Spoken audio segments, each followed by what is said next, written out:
Hi, my name is Jesse James Allen. Thank you for joining me on my presentation called Rethinking Mixed Reality here at SimFest 2020.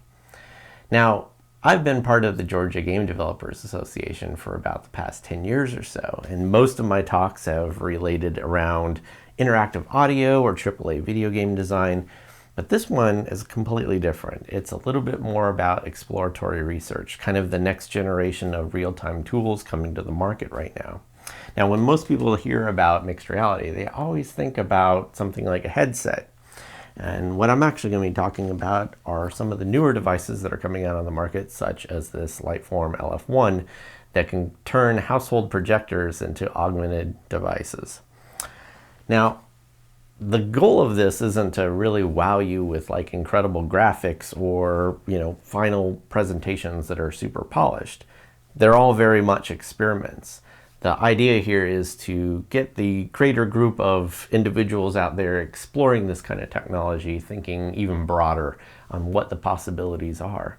And hopefully, together, we can come up with some really fascinating ideas that'll bring us into the next generation of augmented projections and mixed reality.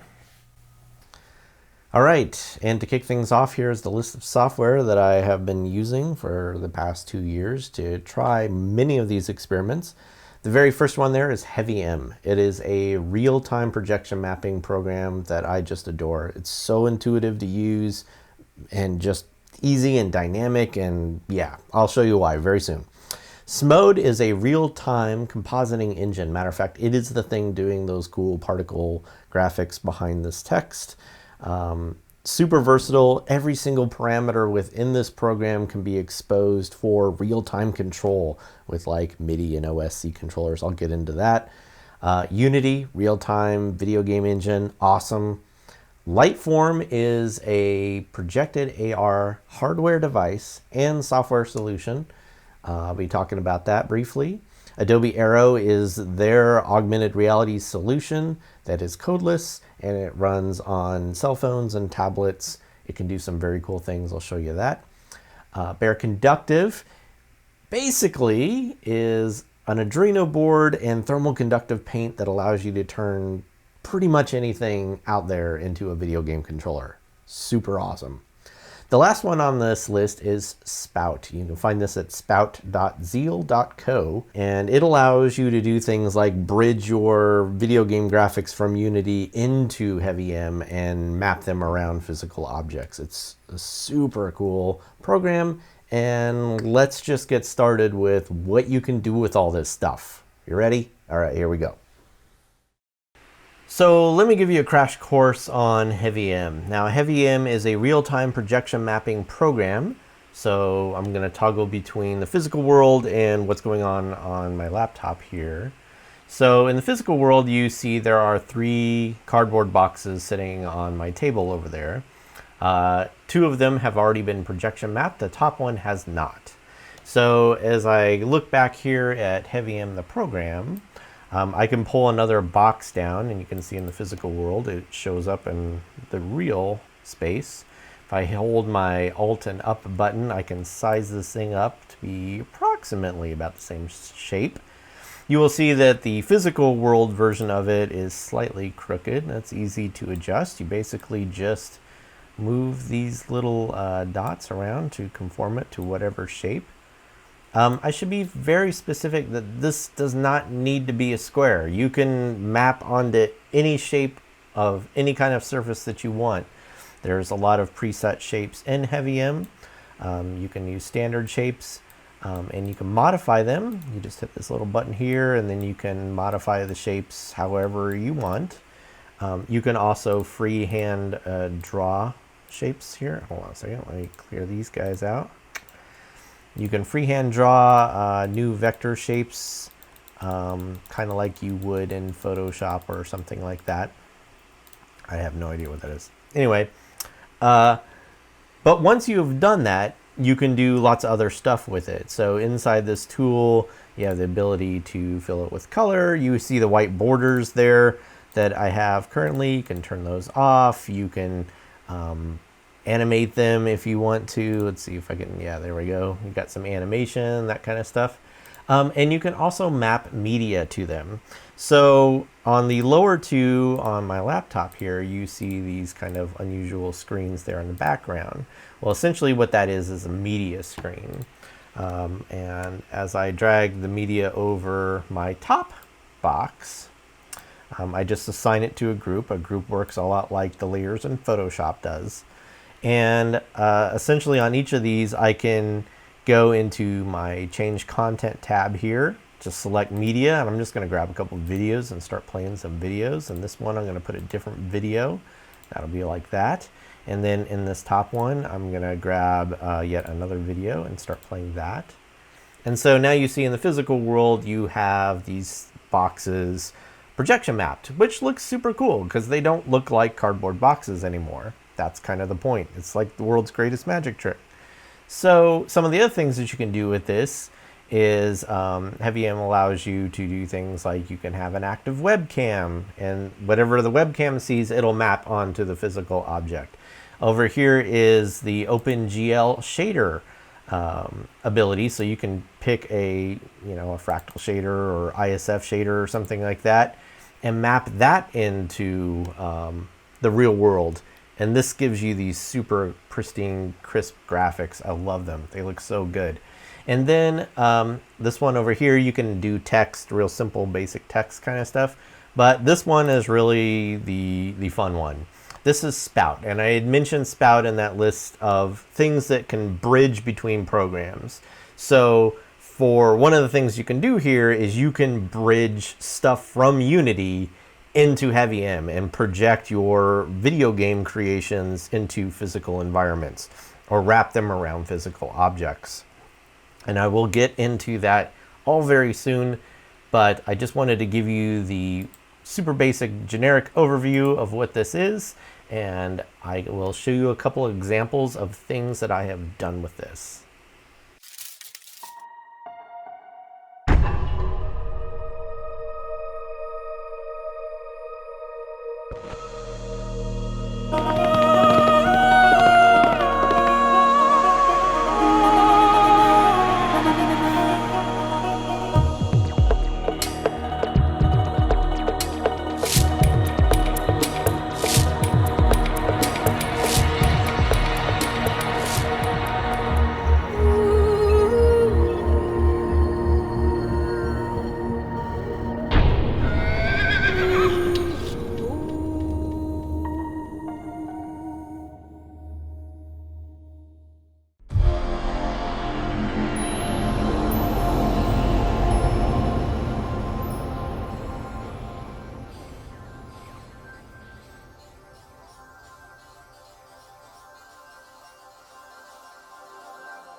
So then the two videos that you just saw, the very first one, that was 100% HeavyM. I did that all with media inside of HeavyM.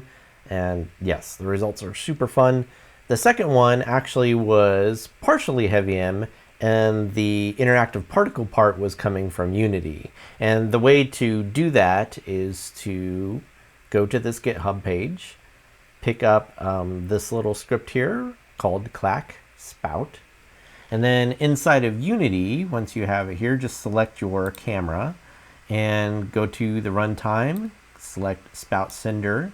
And then once you build up your Unity project, however you want to do that, anything that the camera sees in Unity will be sent out of spout. So all you have to do is flip the switch in any of the projection mapping programs to receive a spout line, and bam, you're in business. Now for many of my experiments, I use this device. This is called a Leap Motion. Now Leap Motion essentially is like a really tiny Kinect that lays in front of your computer, and as you move your hands over it, it tracks your hand position data. Now these things never really caught on but they updated it to be used with headsets. So on VR headsets, it can track your hands instead of using controllers. But I have found in projection mapping specifically, this device is fantastic in tracking, even in really low light, hand gestures when you're manipulating objects at close range.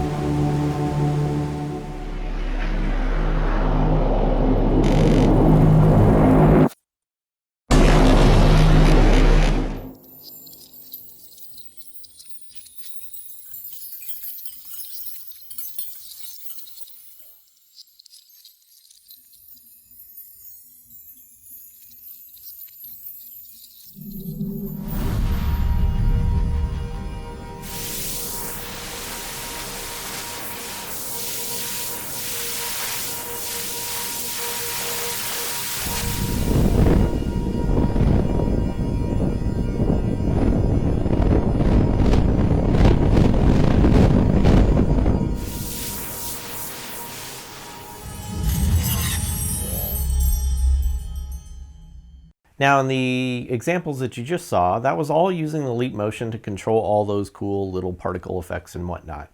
A couple of those were just driven straight out of Unity. All of them worked exactly like I said in the previous section, just going down spout into Heavy M, and then Heavy M would be the catalyst that projection maps onto that stone Buddha.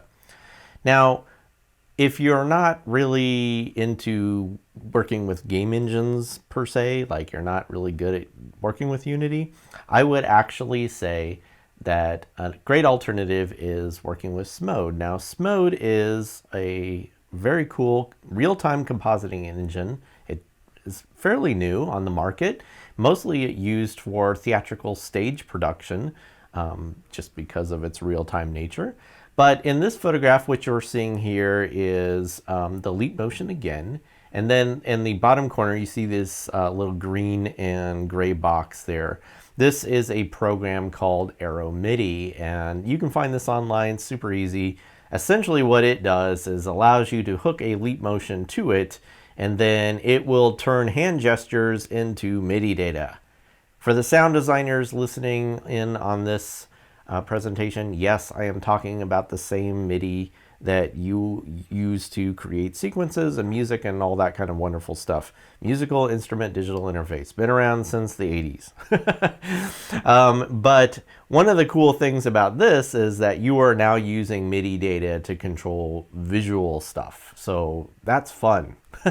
So in Smode, the thing you can do is essentially once you've mapped out inside of Aero MIDI your gestures, and there's a lot of presets, so it's not hard to get going on that at all. It's just like learning commands in your software for synthesizers and whatnot. You find a parameter in Smode that you want to control, something like opacity or the density of particles or something like that. There is no coding. You just right click and you hit learn. And what you can do is raise or lower your hands and it will say, hey, there's this MIDI data coming in. Do you want me to pay attention to that? And you will hit yes. And then essentially what you will do is, use your gestures to control your presentation at runtime. That was a lot of verbiage. I know that probably went over some people's heads on this. I'm going to show you what this looks like when it all works.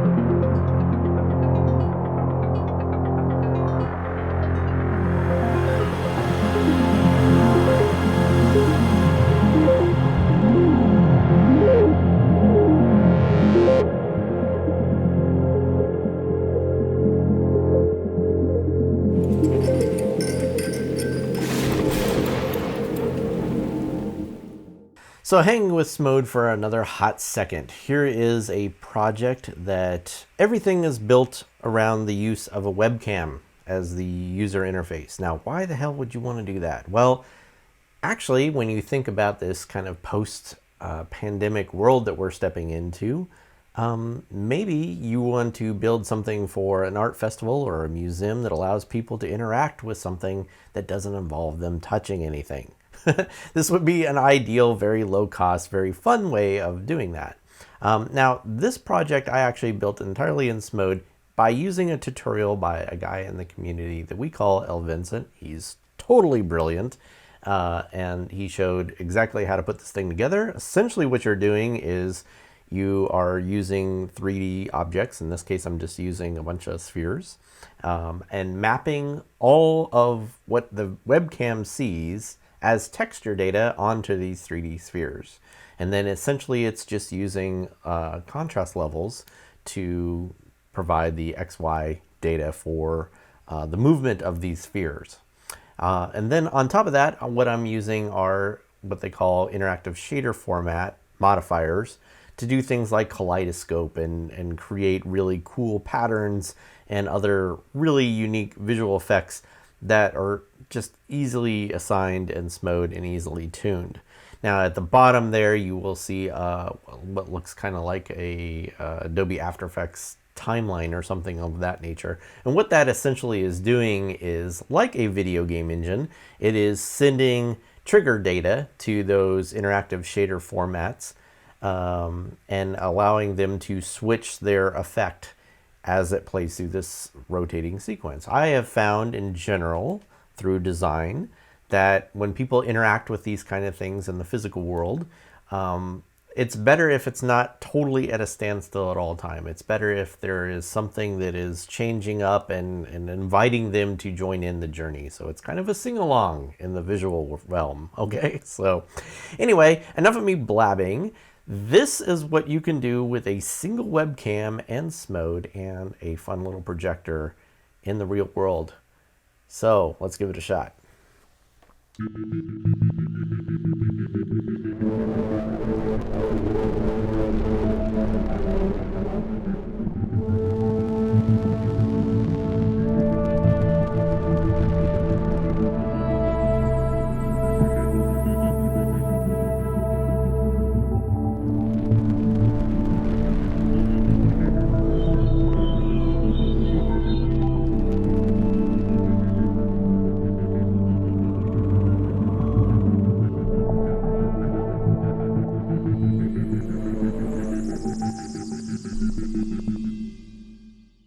This next project is called the Astra. And when I talk about the Astra, I'm talking about this device, the Orbic Astra S.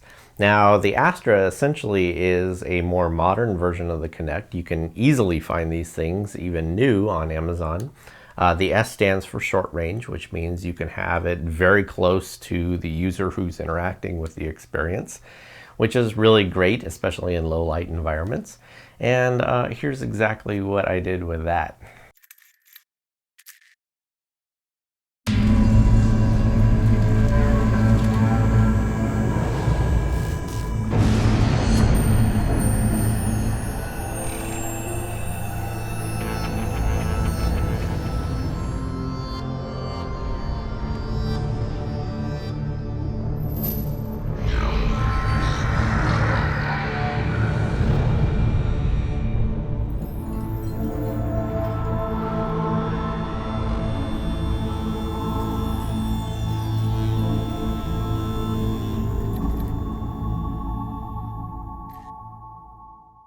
So for those of you who want to do this type of body tracking cam thing, I would just suggest picking up the asset that you see here on the left side of your screen from the Unity Asset Store, dropping that into a project, and then on the skeleton, dropping in a sender from this other asset called EXTOSC, which essentially is Open Sound Control, a command that's a lot like MIDI, although it does it through Wi-Fi, essentially.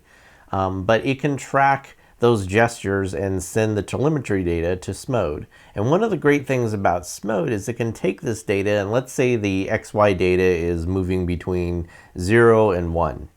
SMODE can actually, with a thing they call the modifiers or remap, with its modifiers, it can actually expand that range. So you would just essentially add remap to the data coming into SMODE, and you would expand its range.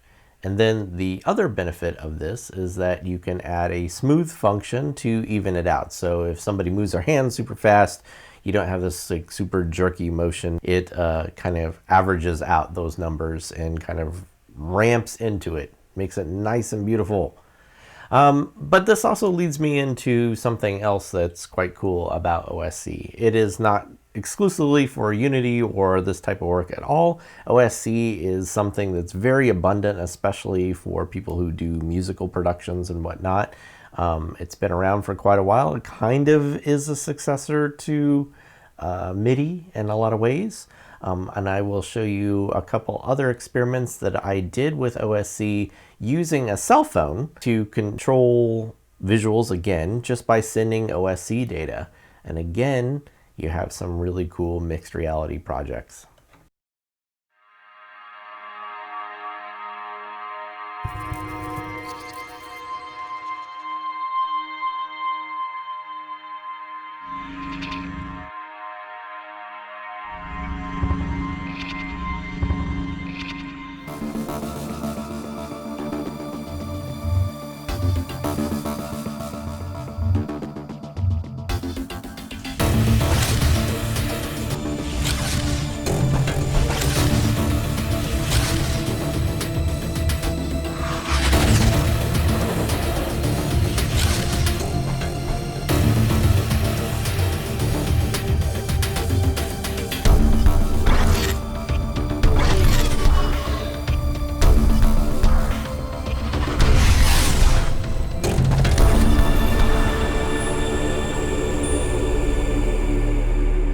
So the next thing I get to talk about is this stuff. Now this is called bare conductive paint, and it looks exactly like regular black paint, except you can run an electrical lead into this device, which is a bare conductive touch board, and essentially turn anything into a video game controller.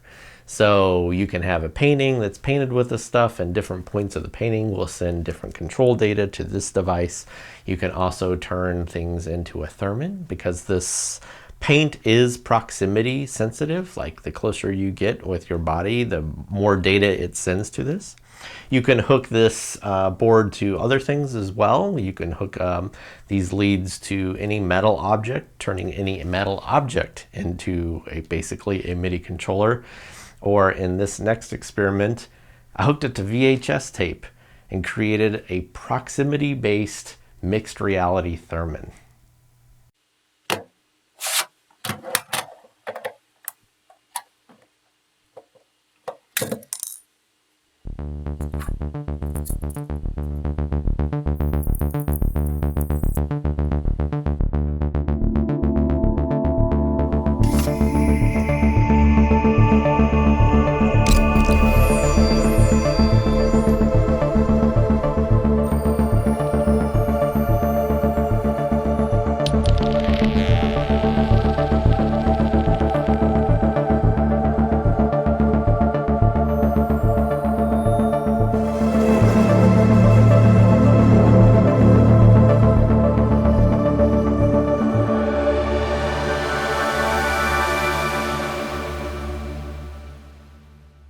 So as people get further down the rabbit hole on this, they discover that there are often times when you have very super intricate shapes or patterns and whatnot, and they're very hard to map. Now, one of the devices that helps with this is this one. This is called a Lightform LF1. This came out maybe about a year or so ago. There's also an LF2 and LF3 on the market, but they all essentially work the same. Essentially what it does is it mounts on top of a standard projector. It will emit a bunch of patterns. Basically the light will splash upon whatever surface it's pointed at, and it receives all that information through this little lens, and it will build both a disparity map and give you a perspective from the projector of what it sees, so you can more accurately map out what you're doing.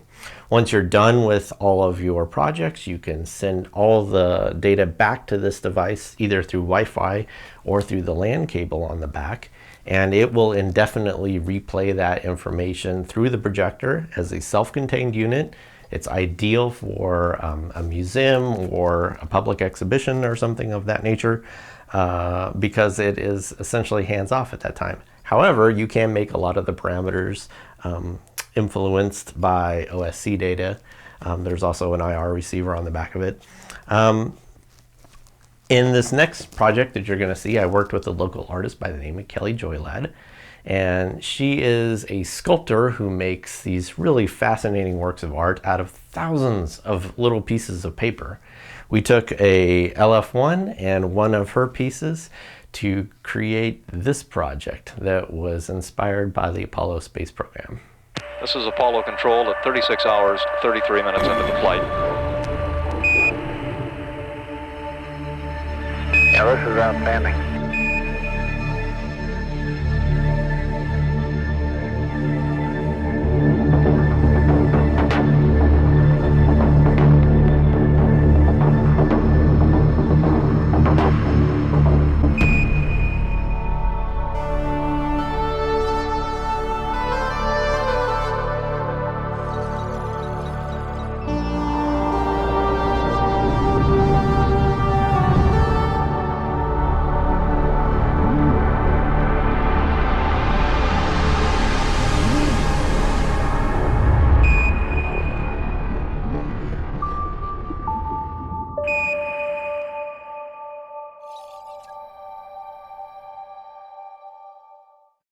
Just to switch gears for a moment, I'm going to talk about Adobe Aero, which is part of the Creative Cloud. It works with all iOS devices. It is a pattern recognition AR program. It does have the ability to let you load in some 3D models, like super light poly kind of stuff. It does not require any code to program it. It is all kind of conditions, essentially, is what you set. And that allows you to do these animations and stuff like this 3D forest that you're seeing that I set up in probably an hour or something like that. The other thing that it does really neat is it takes 2D art and creates 3D augmentations of it. I took this photo of this Chinese tapestry that I had brought over several years back and extracted all the layers, and with that in Adobe Aero I was able to set all the parallaxing to give a really cool AR effect. And again, this is a very easy program to use. It's great to explore the possibilities of augmented reality. And the big reason that I'm putting augmented reality in this part of the presentation is to set me up for what I'm going to talk about next, which is mixing augmented reality with projection mapping. So you're essentially getting an augmentation of an augmentation, or true mixed reality.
So the project you just saw there was a community art project for the most part. It was for the opening night of Orlando Game Space. And Orlando Game Space is basically a collective of independent studios all working here in Orlando to create video games and immersive experiences.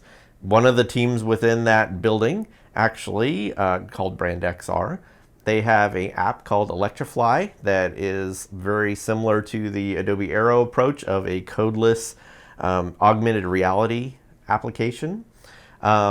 Their team and a local muralist by the name of Shea actually painted that mural and augmented the mural with AR devices. So they were using like cell phones.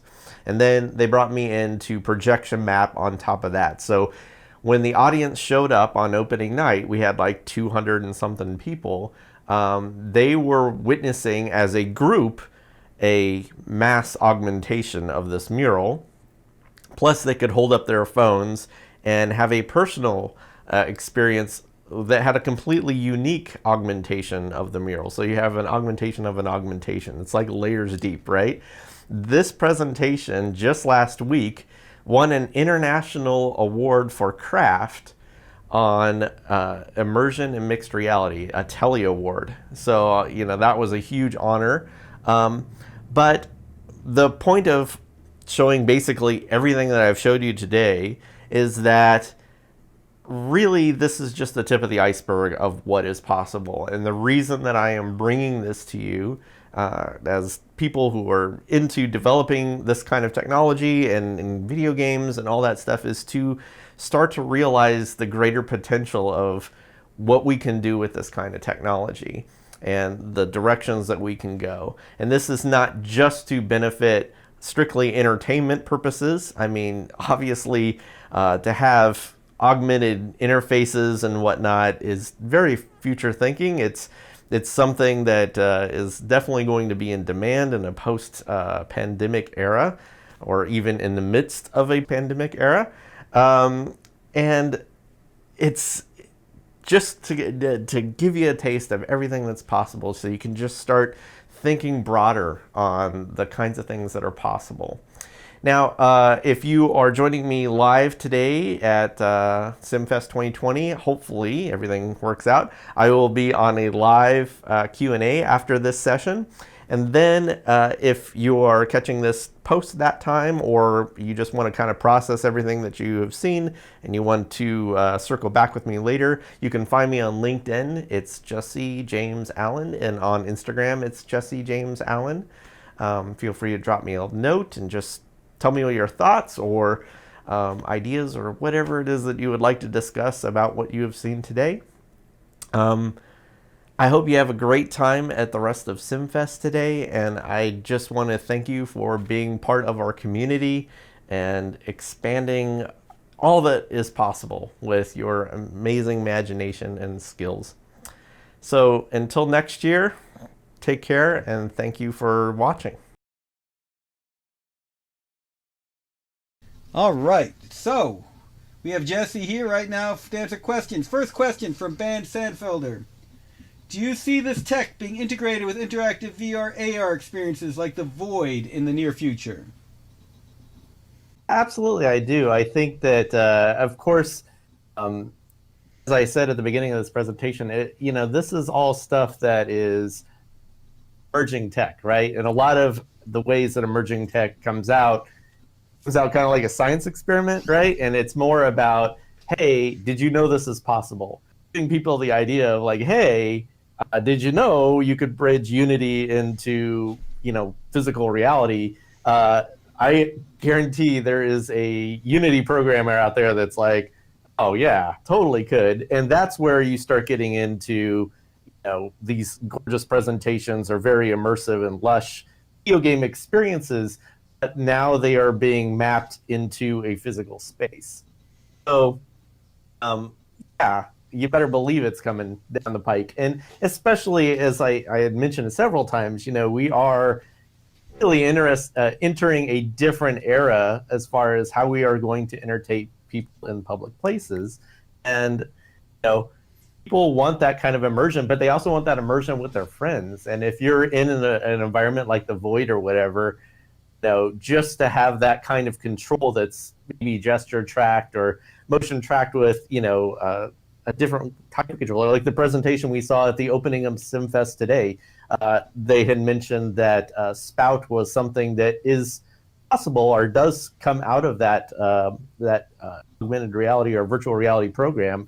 yes, you could bridge that into this, and you could, do a live performance as well as a virtual one at the same time. So tremendous amount of potential here. It's just really kind of, who's going to take it to that next level. Well, we hope it's Jesse, because we agree with Michael Brown when he says it's actually criminal how talented you are. Please don't stop. All right, Gavin raises another question. So if I'm producing a show with multiple effects, can I use the VR across the different slides with different VR characters, or is it best with just one scene like you had for the mural? So one of the accidental discoveries that I found in my journey through all this is I was like, it's super interesting in Unity that you can assign a mode tracker to a camera if you had multiple cameras within your Unity project.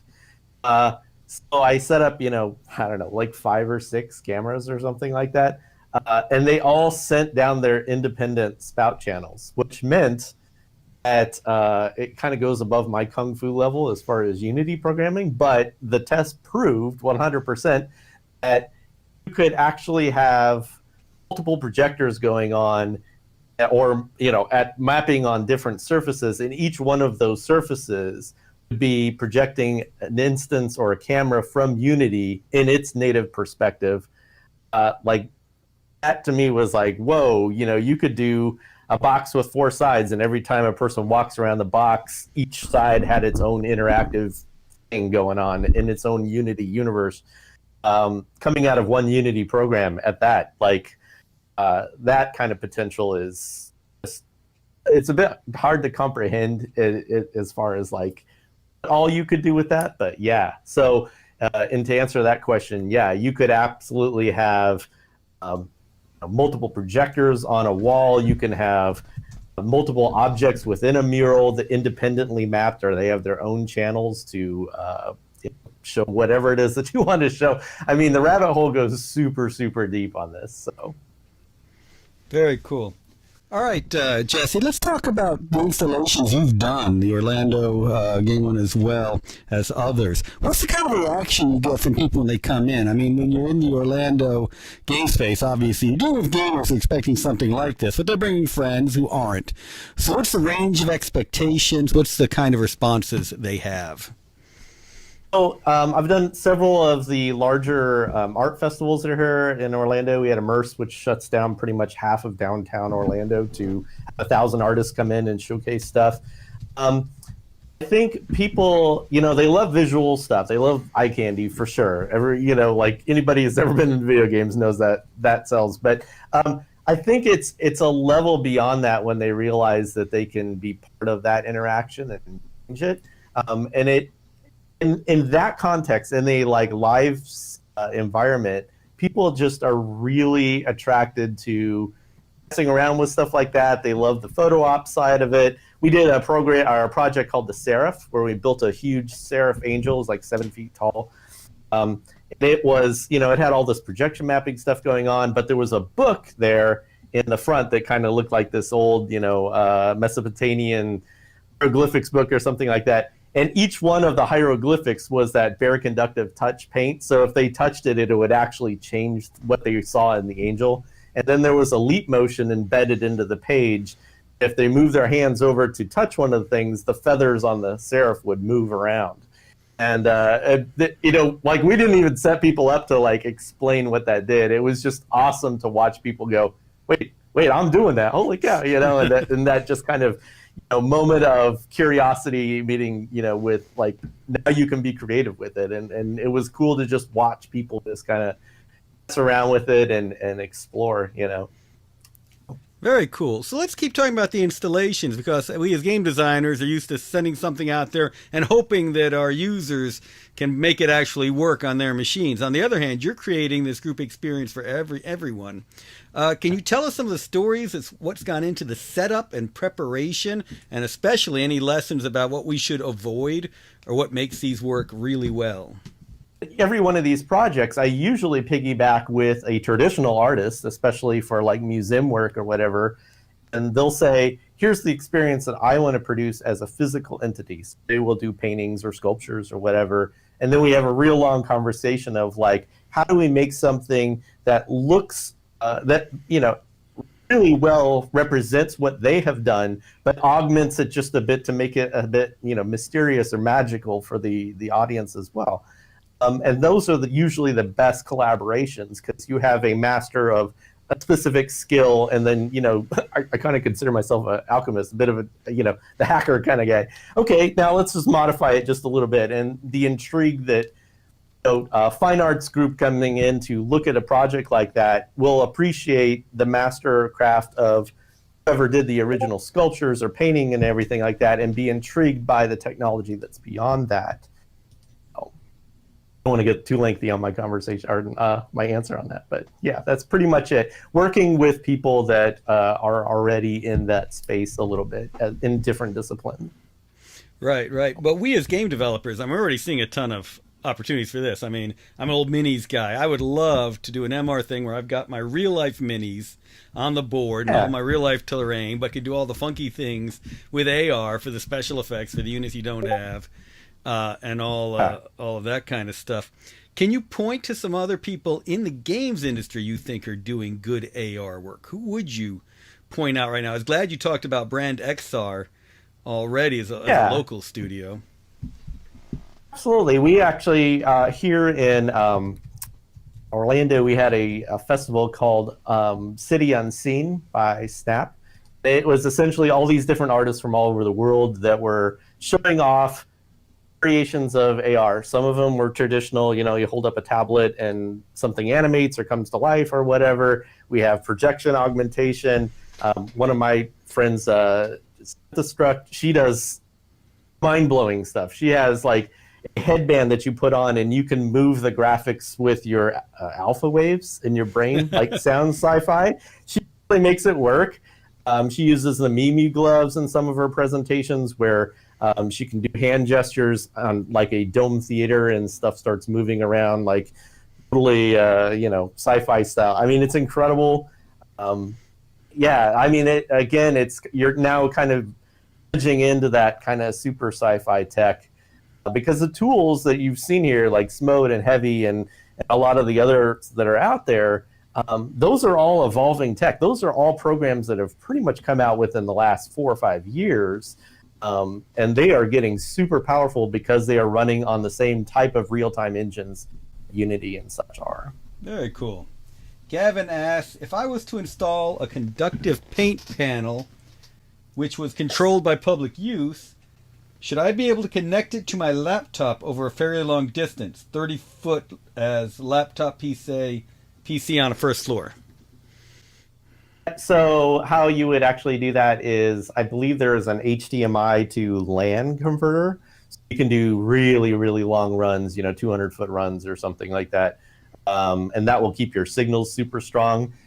If you want to keep your programming hardware inside of a building, and yet your projectors are outside mounted to poles or trees or whatever you want to do. So yeah, absolutely, you can do that. All right, excellent. So you were talking about this being like sci-fi tech wizardry. What are you planning to do next? What's next on the horizon for you? I think that everything that you've seen here, of course, this has kind of been down the rabbit hole for me for a couple of years now. It's kind of like having a general knowledge of what is possible, and now trying to specialize in it a little bit more, like push it a little bit more. Maybe I can do something that's more graphically intensive or complex. It's that kind of curiosity and learning opportunity that I'm just enjoying the journey, really. And so I'm really planning on to experiment with that more. I'd like to start experimenting with projecting on different types of surfaces and fabrics to give more like a hologram approach and that kind of stuff. I also think that there's a tremendous amount of potential dealing with augmented reality and projection mapping, because augmented reality works on pattern-based recognition, and with something that's projected, you can change the patterns even in different color spectrums. So the augmented device is like, oh, and now we're doing this. So you could do like a multiplayer event or something like that, where each AR program would be responding to a different color or a different pattern, and as projected, each person has a different that. I also think that there's pretty good potential there of having an AR device that also can send OSE data and allow people to interact with the projection with their cell phones and whatnot. I mean, it's too cool. I wish I had a bigger brain to understand a lot of that stuff, but it's just fun to learn it and fun to try things. And you fail a million times, but it's like you do have that breakthrough and you kind of learn that extra thing. Oh my gosh, it's so cool, so. Well, excellent. So speaking of next steps, theoretically, if you could do a presentation anywhere, if you do an installation anywhere, where would be your ultimate location for one of these? On Earth. Yeah, I don't even know. I don't even really have a solid answer for that, because I've seen so many variances in this kind of tech emerging. Like they had the Moray Museum that did their everything. They had thousands of balls of projection mapping and stuff like that, and really creating almost like holodeck conditions like that. And I think it more for me is like just getting in the environments and around the people that are into that technology. And I don't know what the ultimate goal is, but man, the journey is fun as hell. So Gavin wants to do it on the Taj Mahal. My gosh, can you imagine? That would be amazing.